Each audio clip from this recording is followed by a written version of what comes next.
directed. Score! Game 7! Martin St. Louis! We are going back to Tampa Bay! Lecavalier spinning. Lecavalier looking. Trying to drop it off. Brings it in himself. Left it in the middle. Shot! Score!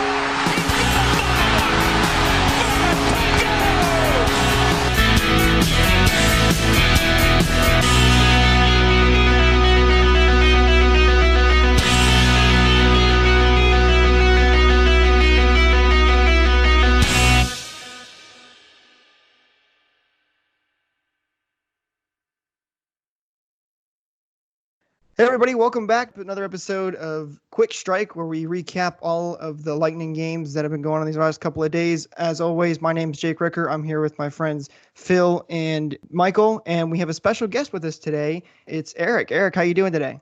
I'm good, guys. How are you? Appreciate you having me on. Absolutely. So let's jump right into it, guys. I want to talk about the game today. This was a fun game, I thought, for the Lightning. It was one that I was interested to see how it was going to play out, because Boston, before the round robin tournament started, talked about how they wanted to, not really be fully into it, if that makes sense, and play slow and mainly not get their guys hurt. But intensity definitely picked up in this game, and I thought this was another good game for the Lightning. Yeah, I find it a little ironic in some ways because, Brad Marchand, I don't know what he wants to be called, this week during the pause and when they talked about coming back, tried to play some what we thought were just some cat and mouse games, right? Like saying, I think our team was going to have a hard time because we're a little bit older. We'll have a harder time kind of trying to get going. And it's actually come true. I think the Bruins have had a slow start. They didn't look good in their exhibition game against Columbus. They didn't look particularly good against Philadelphia. Now, they had a strange training camp, of course, with 9 of their players at one point being absent for what we assume is COVID-related situations involving both Andre Kasha and David Pastrnak and who they might have been around. So it was curious to kind of see how they were going to get going and how Tampa Bay would react to the fact that Boston wanted to come out and play a strong game today. It's something that they felt that they had to do, and the Lightning were ready for it. Boston didn't give the pushback, so to speak, that Washington did first round robin game on Monday. But, the Bruins tried to establish themselves and be the quote unquote big bad Bruins that they are. And the Lightning were able to match that and not get sucked into it a little bit. And they just went out and they kind of stayed an even keeled, play their game, and found a way to win. Yeah, and I think you nailed it on the head. I thought the Lightning were the ones who dominated the game early, and then I think they did pick up intensity. It almost seemed like to me that the Bruins were almost forced to respond to the Lightning because they came out so quickly early in this game. Yeah, no, I would agree with that. It's a little bit of like what Washington did the other night. Washington was a step behind. Tampa Bay was the quicker team. They were the faster team, and they tried to up their game physically. And even Todd Reirden, Washington's head coach, mentioned that after the game about how they feel when they step up their physical game, they can tilt the ice in their favor. And they certainly tried to do that. You can question the tactics somewhat, especially with what they were sort of allowed to get away with to kind of get under Tampa Bay's skin in that game. And there's no doubt that Boston tried to do the same thing. That's another thing, too, that we have had problems with before, like you mentioned, is a physicality. And now that we've added the pieces that we have, like Barclay Goodrow and Patrick Maroon, I think it's a really big addition to us going into the playoffs here. Yeah, those players were acquired for a reason, especially Maroon. If you want to kind of sit back and buy into the theory that the Lightning were kind of pushed around by the Capitals going back to the 18 conference finals, especially in game 6 and 7. And then you want to look to the way that Columbus was physical in a different way in that series against Tampa Bay last year, that they felt they needed just some guys who could kind of answer that bell a little bit, or, maybe inspire their teammates a little bit. And certainly Maroon could do that. We saw the difference he made for St. Louis in their run to a cup last year, and Goodrow can play that game. He's not a big guy, but he can play physical, and he can kind of be that guy. Even Blake Coleman, he's only 5'11", but Coleman is an agitator. He kind of gets into your face a little bit, and there were a couple of times in the game against Boston where Coleman just stopped right in front of the Boston net on a dead play and just stood there like he was daring somebody to kind of come over and kind of remove him from Tuukka Rask's face, to kind of play that game a little bit. So There's no doubt that the Lightning felt they needed some of this. And, when you listen to Julien Brisebois discuss, especially the moves to acquire Goodrow and Coleman, those were elements they felt they needed, and they paid a hefty price to bring both of them in, but they felt it was warranted to try and get a cup this year, and those were the elements that they felt that they were missing. Well, I know you just talked about Blake Coleman, and when Lightning fans originally saw that they acquired Coleman, they thought that he was a really good two-way player, and he is, and they were asking if he was going to score a ton of goals. Do you think his physical presence is something that the Lightning themselves are a little shocked by? Because I know that Brisebois, as you said, wanted to bring him in because he established that quality. But to have somebody that is, 5'10", 5'11", stand up to Torrey Krug, knock him down, try to get into Rask's face all the time, do you think that's something that really surprised his teammates and wanted them to have that same sort of attitude? I don't think it surprised anybody because they knew exactly what they were getting with him. I mean, he's that kind of a player. He was more of a top six kind of guy on New Jersey because they don't have the same type of depth that certainly the Lightning have. So he was put into a position where he could be a goal scorer, and he hit the 20-goal mark on back-to-back seasons, including this year. His role is a little bit different now, and that role is to kind of be a pest and a pesky guy. And, he has a relentless approach to the game and the way that he forechecks, and, the motor never stops running. There's a couple of guys on this team that are that way as well. So I don't think it surprised anybody that he has this element to his game. It's just that he had maybe a little bit of an elevated role in New Jersey, where maybe this year anyway, for this playoff team, for this playoff run, he's being asked to play a little bit of a different role. But doesn't mean he's not going to score. They want him to kind of add some offense. He has that to his game. But I think they're asking him to kind of be just a pesky kind of hard guy to play against. Yeah, and like you mentioned too about the scoring, because I remember in the early part of the season, which seems like almost a decade ago, but you saw that goal that he had in New Jersey when he scored. He was basically in the air scoring with one hand. Yeah. So that's exactly what you need in this type of situations. And that's the relentless approach that he has, right? Like, it's just the way he approaches the game, and he scored that goal because he just never gave up on it. And that's what was something that enticed and sort of intrigued Tampa Bay when they started to look for pieces that they felt they needed to add at the trade deadline. And it was that type of approach. And the contract doesn't hurt because of the production that you get for a player that still has a year left on his deal, knowing the cap issues the Lightning are facing in this offseason. That factors into it too. But he is a guy who can kind of do a lot of different things, including penalty kill.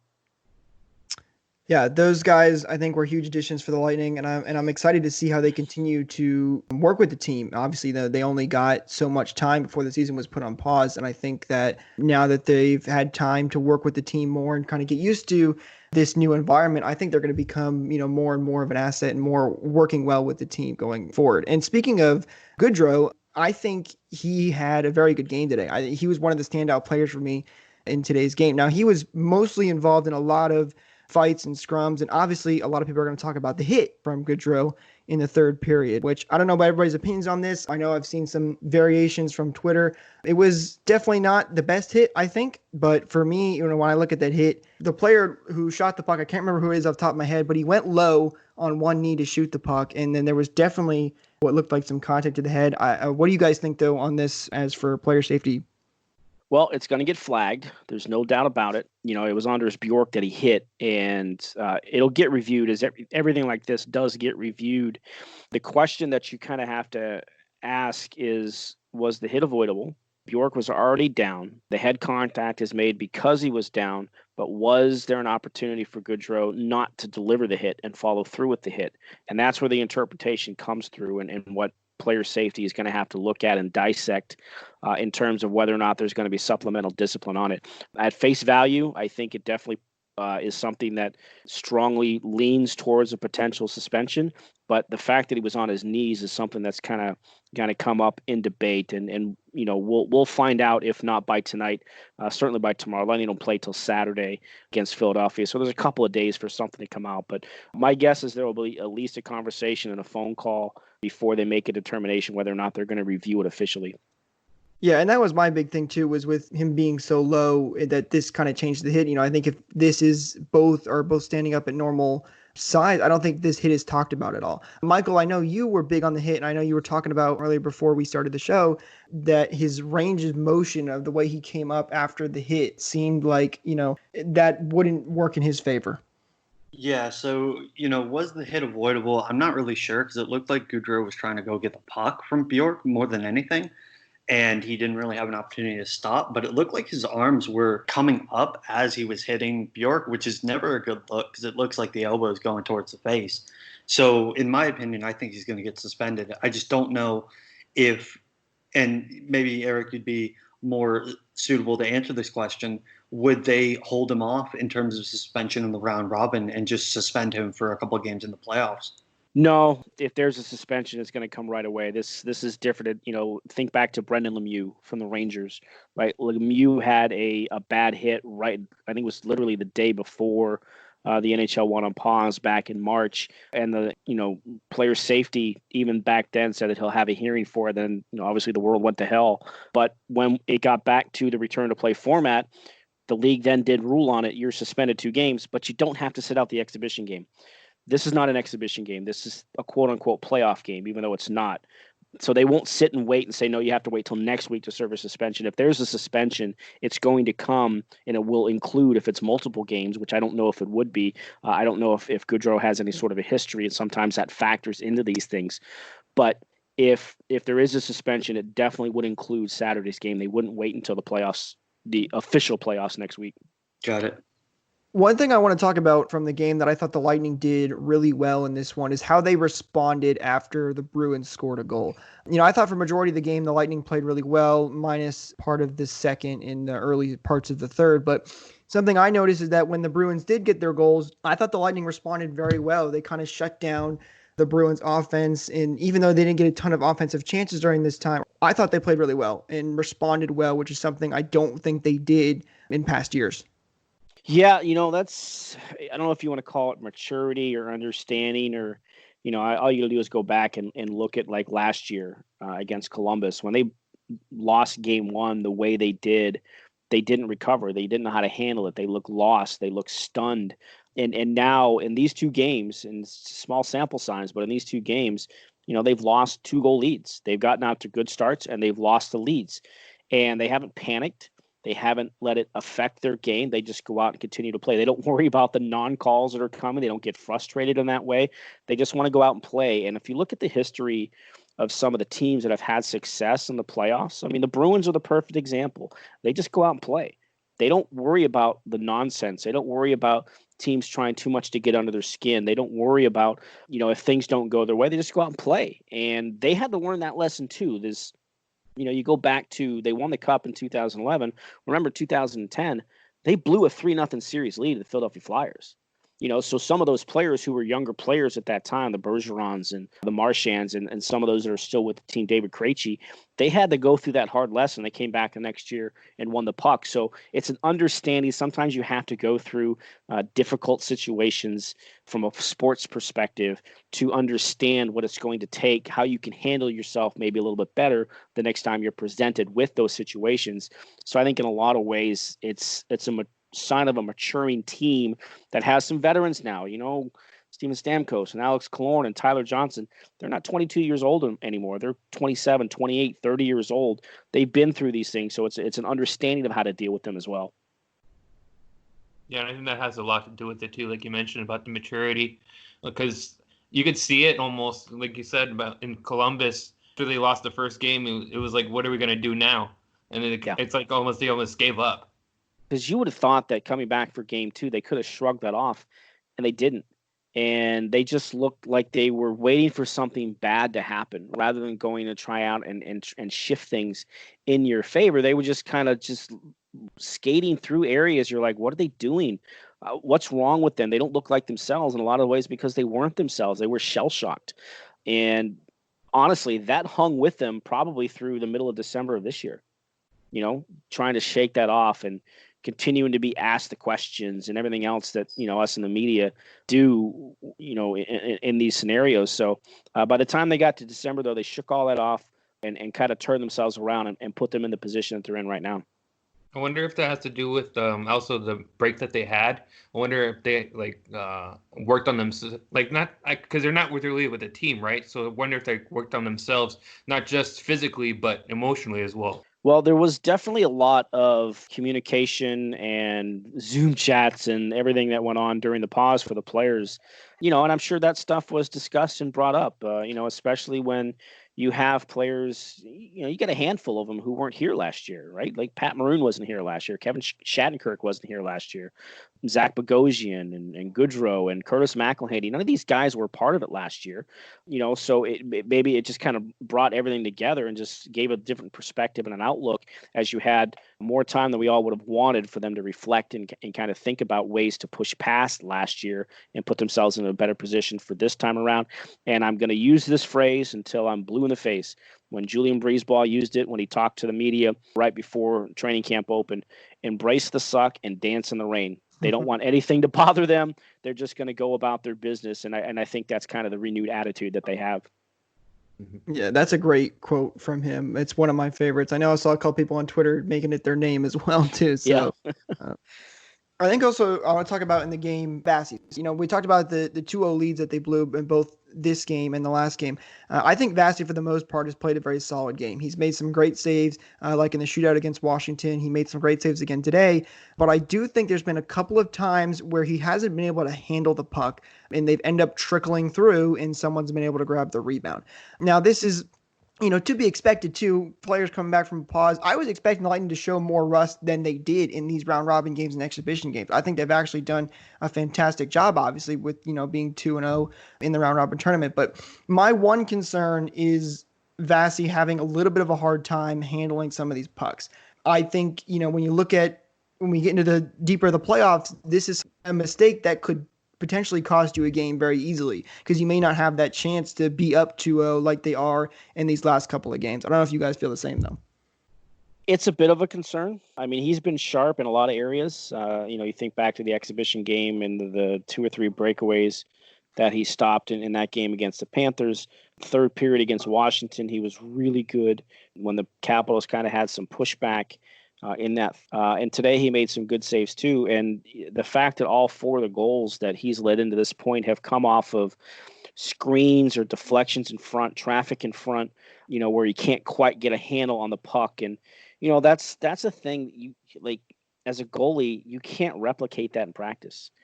Coaches can set up drills and they can try and do things to kind of create some of that traffic. And they had the scrimmages before they left for Toronto, but you can't replicate it to a game situation. And I'm hoping, and I think a lot of people are hoping, that that's just rust on his part in terms of tracking the puck and try and find ways to track the puck and keep an eye on the puck and get a feel for it, because it is unusual to see all 4 goals were almost identical in some ways, is that he just got handcuffed by the puck, and that's unusual from him. Yeah, and I chalk it up to rust personally, because, obviously, like we've seen with Vasi with all these other situations, he's played really well. So, and if this is the only problem we see going into the playoffs, the official playoffs, I think it's a minor concern for them. And I do think Vasi will be able to work on it. Something else I do want to bring up too as well, I forgot to mention, is the Lightning got to show their power play off this game. It was having no power plays in the last game, but the power play was interesting to me for the Lightning in this game because when I first saw it, when we got that power play right off the bat too, it was a minute or 2 after the game started. The first power play to me looked really sloppy. It looked like they almost forgot that power plays were even a thing in games. But the second one, they scored right away. So I thought we saw 2 different power plays. I think the first one was obviously just rust and them not being ready for it. But the second one was definitely positive, and they did look really good on that. They got pucks in the net right away on that one. Well, I mean, they haven't had a real one for a week, right? Like the last time they had it was against the Panthers, and exactly. And even this one, they only had the 2. They didn't get. I mean, Boston wasn't even called for penalties in the second or the third period this game, so they didn't have any more opportunities to work on it. But you have to have a game action again. You go back to it. And look, they worked on it a ton. I mean, a ton in training camp, and I was there for a lot of them when they were working on them. They would spend 30 minutes a practice, sometimes even before an official start of a practice, working on the power play because you have to be in sync. You have to understand the plays that they're trying to work on and everything like that. And the only way to do that is, again, just like with the goaltending, put it into game action and get a good game feel for it again. And they just haven't been able to. So it's a work in progress. There's no doubt. We'll see what happens with Steven Stamkos moving forward, if he has a chance to play by the time we get to Saturday, or if we have to look ahead to the start of the playoffs and where he is. So there's a big piece of it that's missing, because there is some good chemistry there, right, between a Hedman, a Kucherov, and Stamkos in particular, because those are the three guys that work up high on the power play, and they've worked together here for a few years. And, obviously you're missing one element of that. And, nothing against Braden Point, but Braden Point is not Steven Stamkos at that circle. Yeah, and we saw Tyler Johnson at that circle on the power play goal when Killorn redirected it. So speaking of Stamkos, hopefully he comes back soon, because as fans, as well as people that cover the team, we're getting kind of worried. When he comes back, where do you see him slotting in the lineup? And how can we get Mitchell Stephens to stay in the lineup? Because I really like the way he's been playing.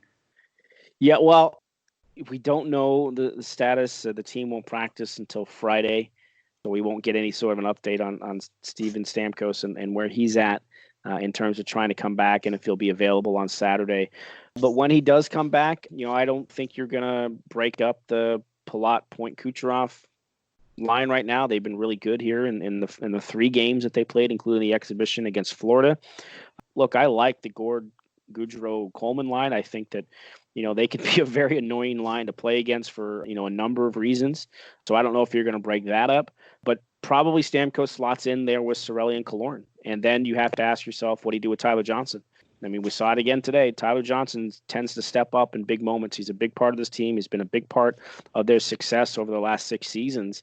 And, and you're not taking him out of the lineup. So now you start to kind of do the math a little bit. Does it come down to Cedric Paquette or Mitchell Stephens? And, Paquette has been a guy who's been around since 2014 as well. He brings some physicality. He can be a pest. He led the team in hits this year, so he brings that element to his game. He can win faceoffs. He kills penalties. So I just don't see any way that you can make an argument from that perspective that Mitchell Stephens stays in, assuming everybody's healthy. But that doesn't mean he hasn't established himself very good, that if they have to call on him, especially in the faceoff circle, he won that big draw, the power play in overtime with 8 seconds left on Monday, and then to kill out the final 20 seconds or whatever it was, he went head-to-head with Patrice Bergeron and won the face-off clean. So, those are things that he's really making the coaching staff think about. Yeah, and his goal the other night was really nice too. So, like you said, it's hard to think about pulling players out and putting players back in, especially with injuries. Yeah, it is. It is. But these are the decisions that coaches like to have to be made. They like to have to make these tough decisions. They don't want players making it easy on them. Yeah, I was just going to say, too, this is obviously a great problem to have, that we have so much depth that we're able to talk about who can we put in if everybody's healthy. So hopefully everybody is healthy, too, when we get to this point, and we can see how they end up doing this, how it works out. And hopefully it's we do get to see Stamkos in the third round robin game, so they can have a little more time to decide how the line should work. But we'll have to wait and see how that all works out with Stamkos. I think I also want to talk about, too, from this game, the third period was an interesting period to me, with the Bruins being the ones that kind of came out to me and looked like the tougher team in this. It seemed like the Bruins kind of changed who they were completely. The first 2 periods, the Lightning, kind of controlling a lot of the game, but then the Bruins came out in that second one. They had a lot of offensive opportunities. I don't know if that's something to do with the power plays, too, because I think that's a big thing in this bubble hockey, is that power plays end up playing a very big role in momentum swing, because you don't have any fans to build momentum off of. Well, the Lightning wouldn't really know that much about that, would they? Because they've only had 2 power plays in 4 games. Yeah, look, penalty kill can give you momentum, and power play can give you momentum, and special teams can be there. And like I think John Cooper even said it today, he's been impressed with how, and not just the Lightning, but other teams as well, have been able to generate some of those emotional and keep the emotions high when there aren't fans to kind of feed off of. for big moments on the power play. And, if there's a fight, I mean, gosh, you really notice that when there's a fight, there's not people in the stands and, erupting and murmuring in the background. You really notice it in moments like that. But, the penalty kill today was good. It was really good. And it came up in key moments for Tampa Bay. And, you want to keep trying to find positives to build on. That's a huge positive, is that their penalty kills have been really good. I know Washington had the power play goal on Monday late in the second period that tied the game up, but they've done a really good job of not letting teams set up and zip the puck around. They've been able to disrupt a lot of the plays. And again, that's just good news for the Lightning, that they can find ways to find that emotion and build themselves up, when you don't feed off the crowd and you can kind of, create that on your own. Yeah, and one more player I want to mention too from this game is Brayden Point. He has had such a fantastic couple of games here. I know people were talking about him, as early as training camp. People were, or not training camp, but when we first started up the return to play protocol. It seems like a different player with his speed. Now that his hips seem to have fully healed, he's continued his hot streak. I think he's played so well, and I'm really excited to see what he does in the next couple of games too, with how well he's playing. I mean, just the speed alone, he's been able to beat so many guys coming around the wing, and he's also been able to make a couple plays too. So, Point is somebody that I think if the Lightning go into a deeper run this year is going to be a big part of this. Yeah, he looks like Brayden Point. He looks like the guy who was 40-goal scorer and led the league in power play goals, and 90-point guy from last year. And, that's what he looks like. And I think that, John Cooper said it best when we asked him about that in training camp, that, wow, does Brayden Point look faster? And he goes, no, he just looks healthy. And that's just it, coming off the double hip surgery. And, that's one of the benefits, if you will, the silver lining, if you will, from a hockey perspective, and what we've all had to kind of go through here, is that players like Brayden Point, and I would even throw Zach Bogosian, because Bogosian had hip surgery in the offseason as well. So to be able to utilize this extra time off and be healthy, which maybe they wouldn't have been, it's not just Stamkos who wouldn't have been ready for the playoffs. You had other guys who were probably banged up, and he and Brayden Point in particular has really benefited from that. He's talked about it, how he really worked with the strength coaches with the Lightning to kind of build back up the strength in those hips and the muscles in those hip areas, and it's just so noticeable. He's just so smooth in his skating and his ability to kind of shift and shimmy his way around the ice. I mean, just look at the Kucherov goal that he set up game against Washington, and just how good he was on the backtrack and picking off the puck and stealing it and turning around the other way. Could Brayden Point have done it that effectively and that efficiently in November, December? I'm not sure. Yeah, that's one thing that we were talking about before this break too, is that the players now are returning from these injuries, and that's huge to not just the Lightning, but I mean a lot of teams around the league. I mean, we looked at Carolina, the way that they swept the Rangers. I think their injuries had a lot to do with it too, that people had come back. So this rest, unfortunately, for us fans, it sucked because there was no hockey, but at the same time, it was a good thing too, because the players got healthier.